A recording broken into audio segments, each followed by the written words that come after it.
Roger. We know about that. Could you go the other way? Go back the other way.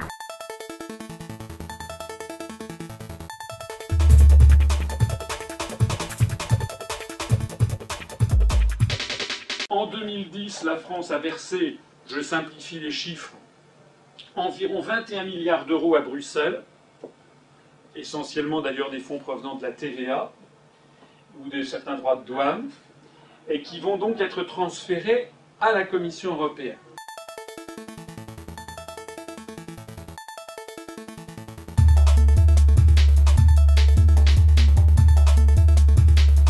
L'argent payé par les Français.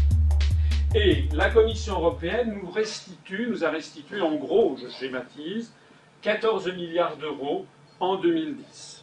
Monsieur, c'est comme si je vous demandais de me donner un billet de 50 € et que je vous en redonnais 30 en disant « merci qui ?» Le salaire des commissaires européens en juin 2011, le salaire net mensuel est de 17 510 €. Une indemnité de résidence égale à 15% du salaire brut, ça fait 2 986 €. Une indemnité mensuelle supplémentaire de 607 €. Ça fait 21 103 € par mois. À quoi il faut ajouter une indemnité d'installation de 2 mois de salaire, donc 35 020 €. Plus des remboursements de frais de transport, d'emménagement, de déménagement particulièrement généreuses, plus une indemnité de départ d'un mois de salaire de 17 510 €. Plus des indemnités transitoires à l'issue du mandat de 40 à 65% du salaire versé pendant 3 ans. C'est presque un détail par rapport à ce que j'appelle le jackpot des retraites des fonctionnaires européens. Par exemple, M. Buttarelli, qui occupe le poste de contrôleur adjoint de la protection des données, aura acquis, après seulement 1 an et 11 mois de travail, 1 an et 11 mois de service, en novembre 2010, une retraite de 1 515 € par mois jusqu'à la fin de ses jours. C'est quand même pas mal après 1 an et 11 mois de travail.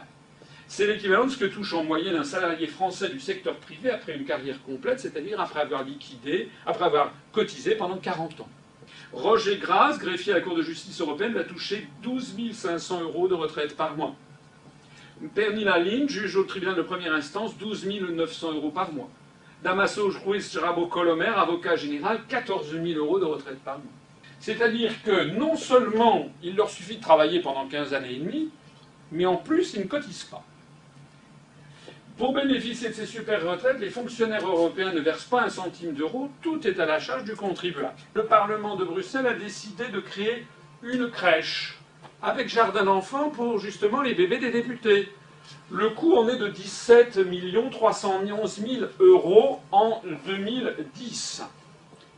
Alors que les députés, nous allons voir leur salaire tout à l'heure, ont quand même les moyens de se payer une crèche. En juin 2011, leur salaire de base est de 6 200,72 € net, plus des indemnités de frais généraux de 4 299 € par mois, ce qui nous fait passer à 10 499,72 €, plus un remboursement des frais de transport en avion classe affaires, plus une indemnité annuelle de voyage de 4 243 € par an, c'est-à-dire 353,58 € par mois, hors réunions officielles.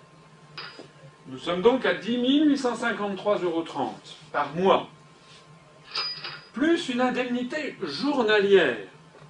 Alors ça, c'est quelque chose de tout à fait étonnant, c'est-à-dire que non seulement les députés sont payés pour être députés, mais on les paye aussi pour qu'ils fassent leur travail.